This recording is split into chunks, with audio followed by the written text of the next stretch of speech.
Prime Minister Mark Carney says Canada has entered into a new era of relations with China. It's a partnership with new focus and greater depth, a sense of purpose. And I look forward to realizing this promise and building on it in the years to come. While Canada re-engages with a country it once called a global disruptive power, there are daily, almost hourly reminders of why the Prime Minister is in China. As U.S. President Donald Trump threatens to invoke the Insurrection Act and protests, and NATO allies send troops to Greenland as a show of support in the face of sovereignty threats by the United States, another NATO ally. The president has made his priority quite clear. He wants the United States to acquire Greenland. He thinks it's in our best national security to do that. Okay, we got a lot to talk about with our reporter roundtable. It feels like I say that every week, because it's true every week. Mia Rabson is Deputy Parliamentary Bureau Chief at the Canadian Press. Joël Denis Bellevance is the Parliamentary Bureau Chief for La Presse. And Catherine Cullen is the host of the CBC Radio podcast, The House. Good to see you all. Mia, where in the world will we begin? Let's start with China. What do we make of what we've seen so far out of this re-engagement, knowing that the big meeting between Mark Carney and President Xi still has to happen? I mean, I think that's the big thing that we're all waiting for, to see how that what goes down with that and what they announce afterwards. Are there going to be any relaxing of these tariffs? And one of the most remarkable things that I've been thinking as I've been watching this day unfold is the fact that the Premier of Saskatchewan, Scott Moe, is sitting beside Mark Carney, the Liberal Prime Minister, at a meeting in China. A year ago, I would have thought that was a punchline. I know. It is kind of remarkable. I cannot imagine that meeting happening when Justin Trudeau was the Prime Minister. It is, I think, very telling as to what Canada is bringing into this meeting and what they're hoping to come out of it. I don't think that they would have had Scott Moe sitting at that table if they weren't sending a strong signal about canola and what they need to see from China on canola.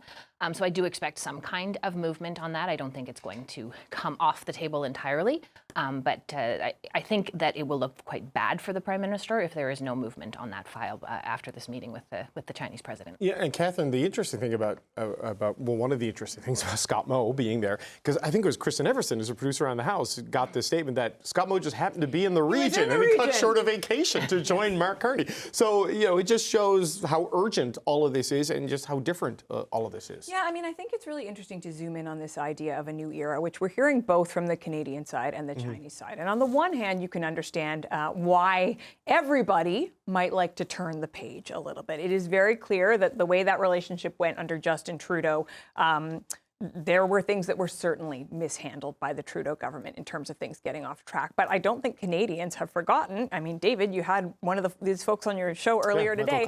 Michael Kovrig, some of the other lessons of that era. And so I think one of the interesting tensions that exists in this moment is, we hear that the Chinese appreciate that Mark Carney is a technocrat. There's a bit of like being able to sort of get things done. But this question around caution, Mark Carney has said in the past that he thinks China perhaps represents the biggest security threat to Canada. In what way is that being taken into account right now? I don't know that we're going to get a meaningful answer to that while the Prime Minister is still in Beijing. And of course, we're waiting to see what this whole meeting builds towards when he does finally sit down with President Xi tomorrow, overnight, essentially. But to what extent is that caution actually part of the path forward? Because this isn't just about Canada. A number of world leaders have been coming to China, have come to China, are coming in the coming weeks. Keir Starmer, Germany's Schultz. As China gets a lot of additional heft and power, it's a new era for them with a lot of countries. And how much of the power, you made the point earlier, David, are we sending from one unpredictable and challenging superpower and going into the hands of another? And I don't know that we're going to have an immediate answer to that question. Yeah, I mean, JD, it's remarkable that one of the safety nets Canada is seeking from the U.S. is the country that engaged in hostage diplomacy because we honored an extradition treaty, with the Meng Wanzhou arrest. I mean, what do you make of this move and the limits of what maybe the Prime Minister can do here? Because our most trusted ally, historically, the United States, is becoming so disruptive, we have no choice but to look elsewhere. And I think what Mr. Carney is trying to achieve is stability with China. Stability based on respect and also identifying the areas where it can work and leave the other areas where it needs to not to be touched. And it reminds me a bit the kind of foreign affairs policy that Jean Chrétien was leading when he was Prime Minister. If you have some issues, you raise them in private, And in public, you talk about business. And that's what we have seen, I think, so far during this visit. And I think, coming back to Scott Moe, I think it's clever for another point. I think Mr. Carney brought Mr. Moe along just to show him that Canada is trying to get, an easing on the tariffs, but he's also a front and center of Canadian diplomacy trying to protect the interests of his province. So when he comes back to Canada, Mr. Moe, as a premier, will understand better how it works, that kind of diplomacy works abroad for Canada. The whole view, though, Mia, of China now, like the tactics may be similar to the Chrétien era with the Team Canada missions and stuff. But, back in that era of globalization and trade will change the world. And the more we do business with China, the more like the West China's going to become. Not even remotely what happened. They got much wealthier, but, they just became more dominant and more powerful, right? So you're still dealing with a non-market economy. You're dealing with an authoritarian state. So you have to calibrate that approach in how far you go. Right? Absolutely. And I mean, Canada has new rules for foreign investment. That they've actually banned certain Chinese companies from investing in some Canadian projects. And when you talk about national security, nothing is sort of more important than energy, critical minerals and things like that. And those are the things that they signed deals on today. And talking about partnership in energy in particular. So, I mean, there's no doubt that Canada has to be careful. And there's no doubt that I think they have to go into this sort of eyes wide open. But I think there's also no doubt that they don't really have a choice. That with the United States doing what it's doing, Canada could not be in a position, and one of the other big countries that Canada's had some diplomatic issues with lately is India, and you can't sort of be fighting with China and India and the United States all at the same time and expect to have a successful economy. Well, you can, but it won't go well for you. Well, exactly. Right? So, I think that I think a lot of Canadians understand that this is a pragmatic decision by the Canadian government, but I think many of them are also quite wary, and I would expect that the Canadian government, given what's gone on in the last 5 to 10 years with the Chinese relationship, is not, they're not unaware that these are problems that they have to keep an eye on. I mean, the thing is that phrase, eyes wide open, that is something we heard a lot in the Trudeau era about the relationship with China, and now we look at where things stand. It's interesting to note with Scott Moe, too. Moe was actually already in China, right? I believe it was in December with Cody Lloyd. So, in fact, he may be offering, some support to the Prime Minister in this regard. I do think that is a particularly sort of sticky wicket in all of this. What is the path forward for Mark Carney when there are different regional pressures? What message does it send having Scott Moe next to him? Certainly that he's taking into account the concerns of Western Canada when it comes to the tariffs on canola and pork in particular. And yet, I don't know that there's an obvious clean path out of this for the Prime Minister. Yeah. That said, I don't know that there will be a total flipping of the switch by the end of the day tomorrow either, right? It may be a path forward rather than a sort of reopening of things. That's more likely the outcome. Yeah. Maybe, but who knows? Things happen when leaders get in a room. But it's interesting. I remember talking to Scott Moe back at the Premier's meeting in Huntsville, and he's saying, "I've never rooted so hard for a Liberal Prime Minister in my life." It just shows you what a different world it's in. So, like Mia said a minute ago, JD, with the United States doing what it's doing, it's like, can you be more specific? Because they're re-engaging with China, JD, because of what's happening with the U.S. We've seen these continued threats against Greenland. There's increased military presence. Macron talking about a new colonialism. We're going to send ships up there. And the foreign ministers coming out of the meeting from Denmark and Greenland and lighting up smokes the minute they got out of the executive office building after meeting the vice president. Not a good sign of where things are going for the NATO and North Atlantic alliance. No, and I think Canada should be worried about that. I asked today whether Canada was about to send also military people to join the exercise in Greenland, and I was told that there was no plan to do that right now. But it's still an interesting maneuver on the part of France, Germany, Finland, and all that, just to send a signal that now Mr. Trump may be crossing a line that NATO countries cannot support, cannot stomach. And I think that's trying to send a message. But down in Washington, I don't think they get a message, I guess, because they keep saying that they want Greenland. And now there's a talk of Iceland. There was the ambassador apologized for that as a joke. He did, right? They got to watch what they say though, because you can't take it as a joke anymore. The 51st right? state was a joke. was it Or at joke? least Justin Trudeau did, Well, right? maybe we'll be the 53rd, right? Greenland, Iceland, Canada. But it just shows that NATO countries, NATO allies have come to the conclusion that the United States is less and less dependable.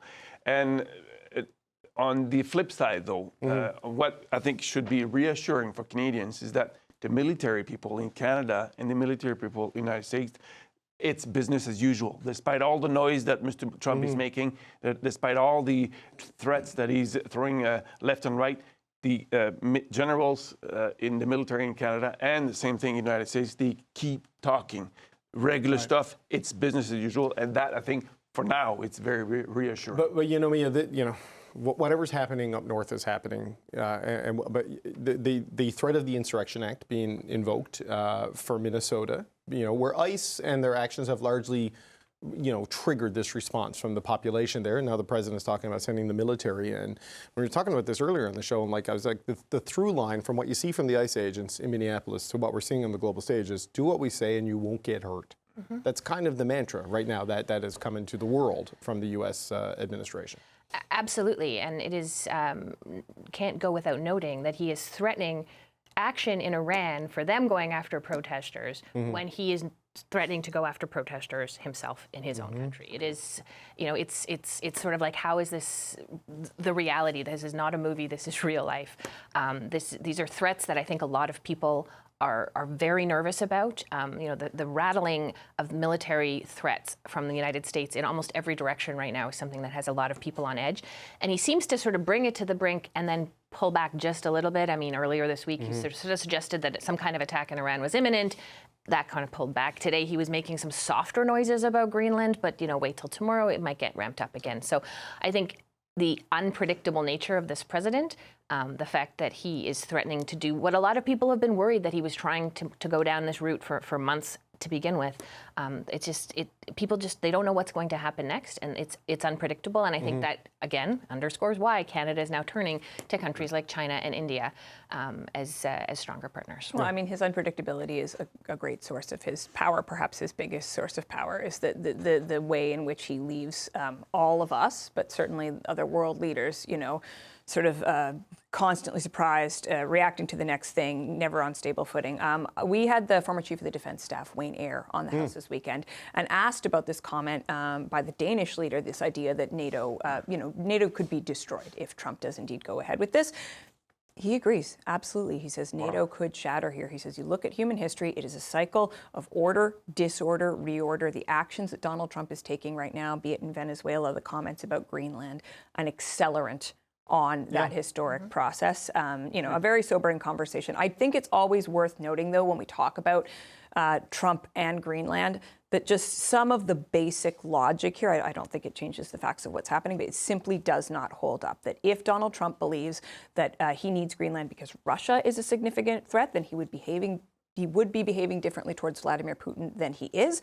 If he believed it was a legitimate security issue, there are 150 American soldiers on a base right now in Greenland. They have capacity to expand that exponentially. If this were ever truly about security, there is so much more he could be doing. Obviously, it is ultimately about his own political or I think, indeed. Probably wants to go into the history books as the one who added a state to the United States, the 51st state that he's so dearly looking at. In the inauguration speech, he said the U.S. would expand its territory. In the inauguration. Exactly. And the 250th anniversary is coming up in July. That would be a big trophy for him. Say, I got Greenland, guys. So that's the kind of world we're living right now. And it's, the comments by former General Wayne Eyre is quite, how can I say that? D'un froid dans le dos. It gives me a little bit of cold in the back, if I may say. Well, it makes you wonder, Mia. I remember I was talking to a European diplomat at the height of, about Ukraine and what was happening and the disruption and the unreliability of the U.S. under Trump. And they made this kind of sobering, jarring comment that all societies fail eventually. And maybe, our order of democracy and stuff will eventually, maybe we're nearing that point. And it's like kind of alarming to hear it. But, you look at something like NATO, and if the U.S. isn't reliable in it, it's almost like a zombie alliance rather than a truly functioning mutual defense pact, because America is the spine of it. It is. And I think that if you asked Donald Trump, he would say, well, we can go it alone.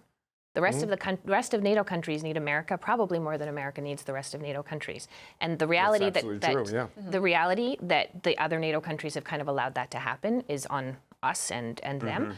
When you allow a power like the United States to get as strong and as important and as dominant as it has become in the last half century at least, this is maybe the result of that. There are still checks and balances in the United States. You are starting to see some signs in the U.S. Congress that they are more willing to maybe try and put some limits on what this president can and can't do. There's a little bit more pushback domestically. Whether that actually stops him is obviously, still a big question. Or emboldens him. Or frankly. emboldens him. Yeah. Yeah, well, yes. The disruptive nature of Mr. Trump is, forcing everybody to change our own behavior. Canada is looking for the markets, looking back at China and India. Whereas in Europe, I think Mr. Trump's behavior is forcing Europe to act in a more cohesive manner. And it's also looking to try to stabilize the world order by, for example, concluding a trade deal with Mercosur that was announced last week. Yeah. So, there are some disruption, but some of the key pieces of the world is trying to maintain some order because they feel that maybe after Mr. Trump, things will be a little bit more normal. But I wouldn't bet my house on that. I mean, it's not even 1 year until Tuesday of next week, and there's still 1,100 days to go in this administration. I mean, these conversations are recurring, and something I'm certainly finding that is coming through in our conversations in the House, what I just referenced with retired General Eyre, but other conversations we've had too, is I think it is important to remind people that even in this time of great disruption, there are many things to feel good about sounds a bit cute, but to be thankful for. About like, for instance, there was recent polling showing that the belief that Canadians have in some of their fundamental institutions has remained remarkably resilient over the last 15 years. There are, General Eyre himself says, the response cannot simply be panic. There is a lot that Canada has within its capacity to do. We are trying to do some of these things nationally right now. There has been, yes, to varying degrees of success, different attitudes about Team Canada, but there has been a kind of coming together of political leaders. There is still a lot of possibility for this country and a lot of reason to feel good about living here, even in this time of disruption. But yes, it is also about making prudent choices. Yes, look, I'm positive. I'm very positive it can get a whole lot worse. Because look at the way it's going, and it's the 15th of January. Way to start the new year. Well, I mean, my God, right? Like, look. It can also get better. It can. It can. Okay.